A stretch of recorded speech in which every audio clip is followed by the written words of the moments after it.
जिस उम्र में लड़के और लड़कियां ब्रेकअप और पैचअप के खेल में बिजी होते हैं, उस उम्र में इस लड़के ने सोचा कि मैं अपना स्टार्टअप शुरू करूंगा। 17 साल की छोटी सी उम्र में उसने अपना कॉलेज ड्रॉप आउट कर दिया, वो भी अपने पेरेंट्स को बिना बताए, और अपना स्टार्टअप शुरू किया। हालांकि वो स्टार्टअप इतना नहीं चल पाया, फेल हो गया, लेकिन उसने हार नहीं मानी।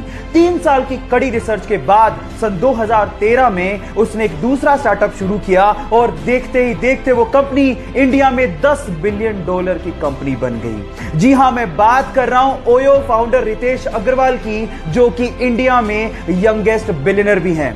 गाइस, यहां सीखने लायक बात यह है कि if you can believe it, you can achieve it. जब वो हैदराबाद जाने के लिए रेलवे प्लेटफॉर्म पे खड़ा था तो पैर फिसलने की वजह से वो सामने से आती हुई ट्रेन की चपेट में आ गया, जिसकी वजह से उसके दोनों पैर कट गए।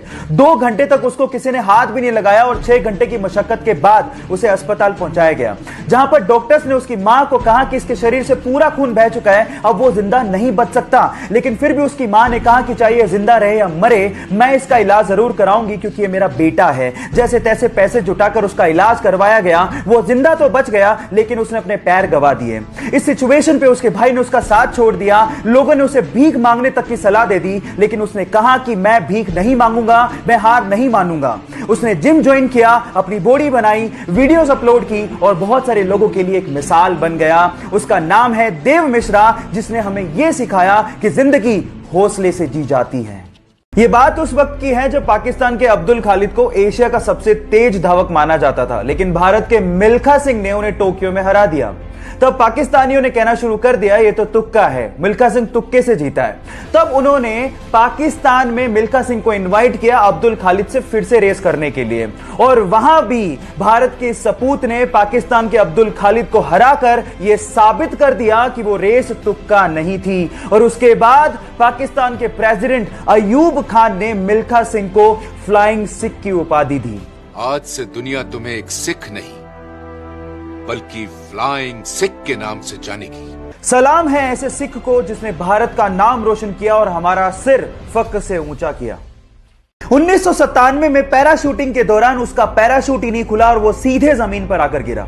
बुरी तरह से जख्मी होने के बाद वो कई महीने तक हॉस्पिटलाइज रहा, लेकिन उसके बावजूद भी उसके अंदर का एडवेंचर का जुनून खत्म ही नहीं हुआ।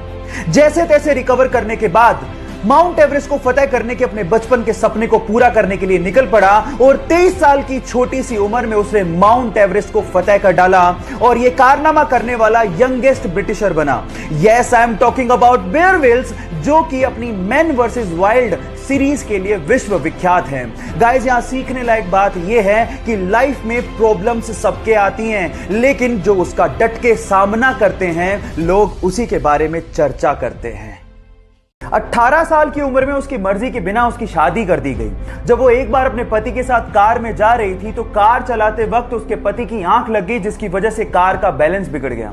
अपनी जान बचाने के लिए पति तो कार से कूद गया, लेकिन वो कार में फंसी रह गई और भयंकर एक्सीडेंट का शिकार हो गई। जैसे तैसे करके आसपास के लोगों ने 3 घंटे की मशक्कत के बाद उसे कार से बाहर निकाला और अस्पताल पहुंचाया। इलाज के बाद डॉक्टर्स ने उसे कहा कि अब वो अपने पैरों पर कभी खड़ी नहीं हो सकती और कभी मां नहीं बन सकती। इसी बीच खबर आई कि उसके पति ने भी उसको डिवोर्स दे दिया है। यह सब सुनने के बाद वो पूरी तरह से टूट चुकी थी, लेकिन उसके बाद उसने हिम्मत नहीं हारी, पेंटिंग शुरू की और मॉडलिंग शुरू की और देखते ही देखते बेस्ट व्हीलचेयर मॉडल बन गई। Yes, I am talking about social worker और मोटिवेशनल स्पीकर मुनीबा मजारी, जिसे आज हम लोग पाकिस्तान की आयरन लेडी भी कहते हैं। उसकी मां दूसरों के यहां नौकरानी का काम किया करती थी। हालात इतने खराब थे कि उनके पास खाने को पैसे नहीं थे, दूसरों का फेंका हुआ खाना खाया करती थी। पहनने को कपड़े नहीं थे, आलू का बोरा पहना करती थी। बचपन में उसके साथ कई बार यौन शोषण हुआ।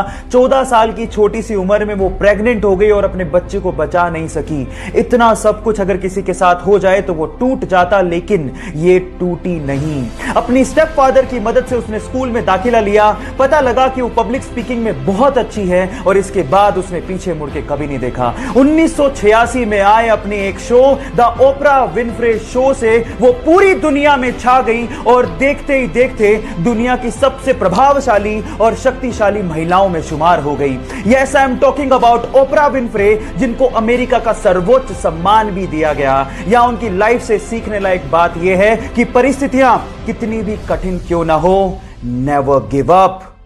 अपनी बेहद खराब फॉर्म के चलते 2011 के वर्ल्ड कप टीम में उसका सिलेक्शन तक नहीं हुआ। लोगों ने कहा कि ये सब तो उसके साथ होना ही था, वो बहुत ज्यादा लेजी है, उसमें कोई कंसिस्टेंसी ही नहीं है और शायद अब कभी वो वापसी नहीं कर सकता। सारे फैंस निराश हो गए थे, लेकिन उसने हार नहीं मानी। उसने हार्ड वर्क किया, अपनी फॉर्म दर्शाई और 2013 में बतौर ओपनिंग बैट्समैन एंट्री मारी और उसके बाद उसने वो कर दिखाया जो आज तक इस प्लेनेट पे कोई नहीं कर सका। वनडे इतिहास में 3 बार डबल सेंचुरी मारने का रिकॉर्ड उसने अपने नाम कर डाला। Yes, I am talking about the hitman Rohit Sharma. Guys, यहां सीखने लायक बात यह है कि आलोचना होगी, आप गिरोगे, लेकिन गिर के उठने वाले को ही बाजीगर कहते हैं।